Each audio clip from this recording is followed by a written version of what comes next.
The member for Bowman has the call.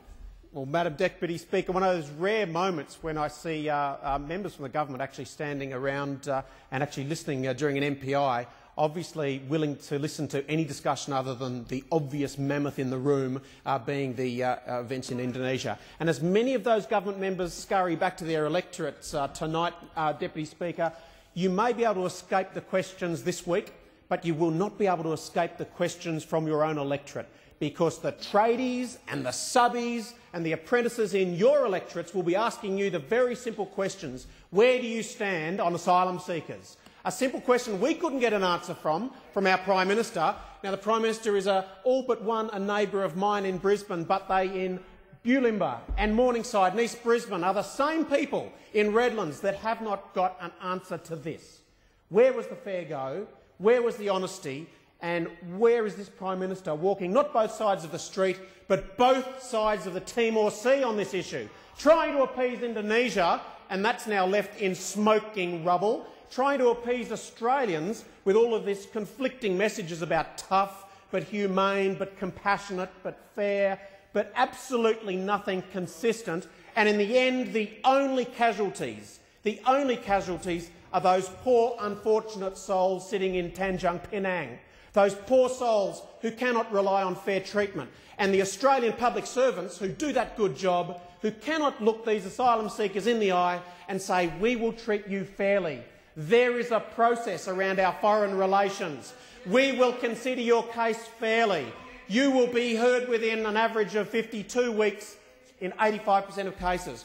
But no, by any definition, this is a special deal. No matter what arm of the media you come from, this is a special deal. In the pubs and clubs and pick-up zones of my electorate, Deputy Speaker, this is a special deal. Talk to the mums in the shopping centres, talk to the fathers commuting home from work. It's a special deal in anyone's eyes. You're not fooling anyone. Now, we started with a Prime Minister who was all Mr Nambour, fairness out the back door. We saw the television ads, but I'll let you know I went to Mooloolaba State School.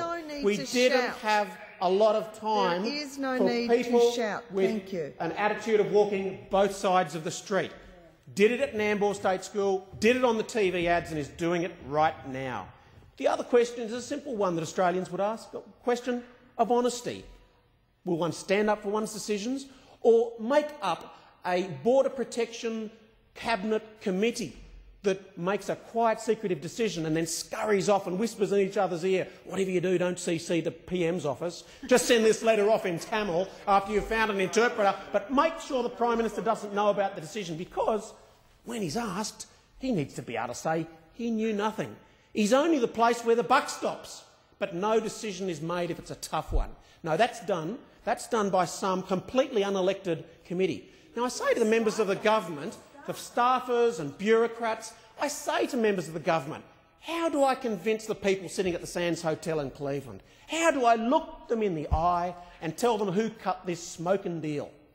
And I say to them, no, they're staffers and they're bureaucrats. And was the Prime Minister involved in this one? No. I mean, the greatest collective control freak we've known as a leader of this country didn't even know about the deal. I mean, I can't sell that message at the Kapalaba Tavern or the Grandview Hotel. I couldn't sell that if I tried, and I challenge anyone to attempt to. And finally, the notion of a fair go, because the one thing that we have always relied on this country since rules were tightened and improved in 2002, and with it the boats dropped away to 3 boats a year and then 1 boat a year, and all the trickery of counting in the numbers before 2002 aside, we clearly set up in this country rules for which most Australians were extremely supportive of.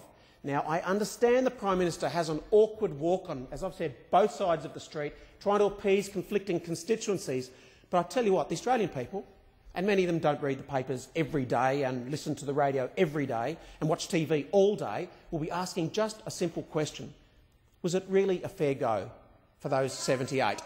First of all, they wouldn't leave the Oceanic Viking, so they were rewarded for being obstructive. And then number 2, when they're taken off, they're promised everything will be okay for you and you'll be treated differently to those on the other side of the bars.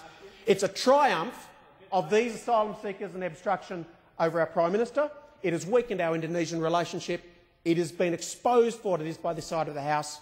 This government needs to look again to their actions of last week, and I support this motion.